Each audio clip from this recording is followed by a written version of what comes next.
అసలు యేసుక్రీస్తు వారు చెప్పింది ఏంటి? ఎవడైనా నన్ను వెంబడించగోరితే తనను తాను ఉపేక్షించుకొని, అంటే తిరస్కరించుకొని, నా సిలువనెత్తుకొని నన్ను వెంబడించాలి అన్నాడు. ఎవడైనా యేసుక్రీస్తునందు విశ్వాసం ఉంచి పరలోకం కావాలి, ప్రభువు కావాలి, నరకం తప్పించుకోవాలి అని అనుకుంటే ఆ వ్యక్తికి చేయాల్సింది ఏమిటంటే, మొట్టమొదట తనను, తన కోరికలను, తన ఆశలను, తన ఇచ్చలను ఏం చేయాలి? షటాప్ అని దాని నోరు ముగించి నా సిలువను ఎత్తుకొని, అంటే సిలువ అంటే అదేమన్నా రోజా? అది రోజా పువ్వేం కాదు కదా. ఆ సిలువ అంటే ఏంటి? శ్రమ.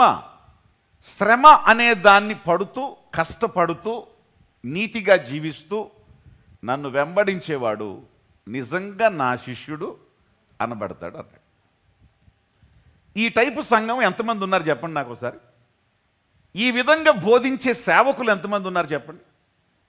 మిమ్మల్ని మీరు ఉపేక్షించుకోవాలి, మనల్ని మనం తగ్గించుకోవాలి, మనల్ని మనం తిరస్కరించుకోవాలి, ఆశల్ని కోరికల్ని చంపుకోవాలి అని చెప్పేటువంటి సేవకులు ఎంతమంది ఉన్నారు?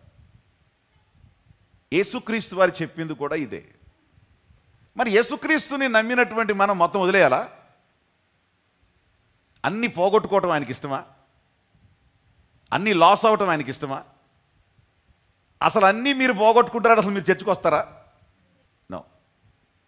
మరి ఏంటి యేసుక్రీస్తు నమ్మి మనం జీవిస్తున్న జీవితం ఏంటి? భక్తులు బోధించిన జీవితం ఏంటి? ప్రభువు నుండి మనం వాక్యాన్ని ఒక్కచోటే కాకుండా వాక్యాన్ని అంతటినీ తీసుకోవాలి.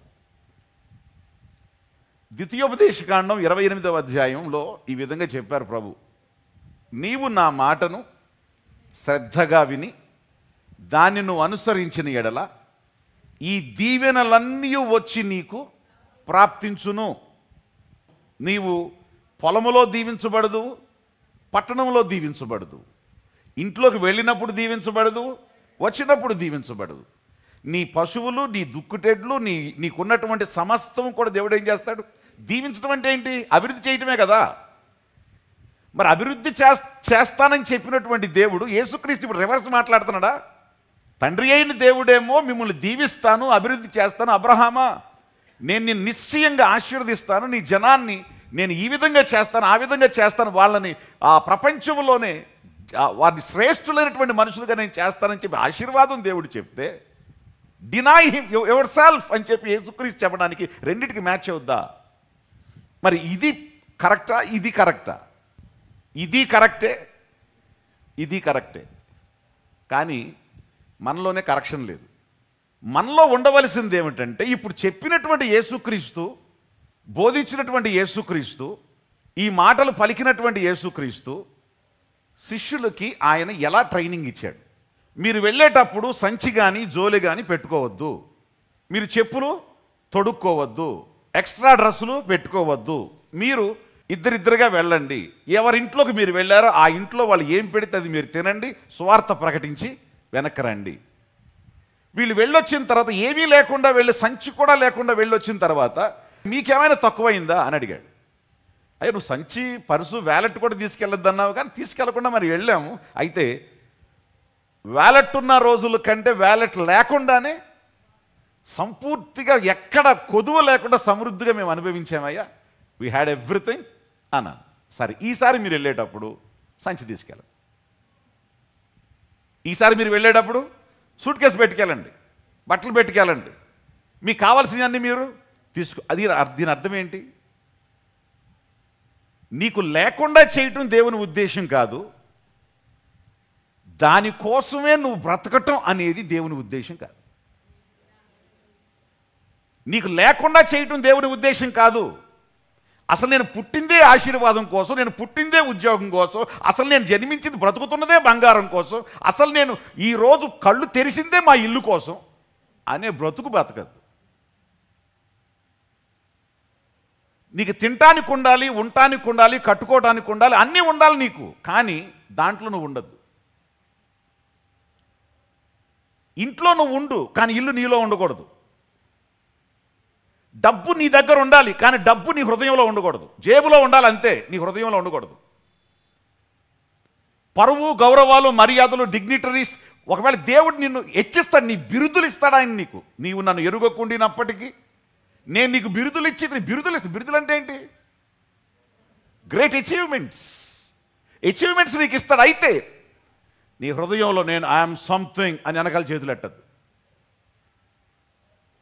నీకు కావలసింది ప్రతి ఒక్కటి దేవుడు ఇవ్వడం దేవుని చిత్తం. అయితే ఇచ్చిన వాడిని చూడు కానీ ఇచ్చిన దాన్ని కాదు.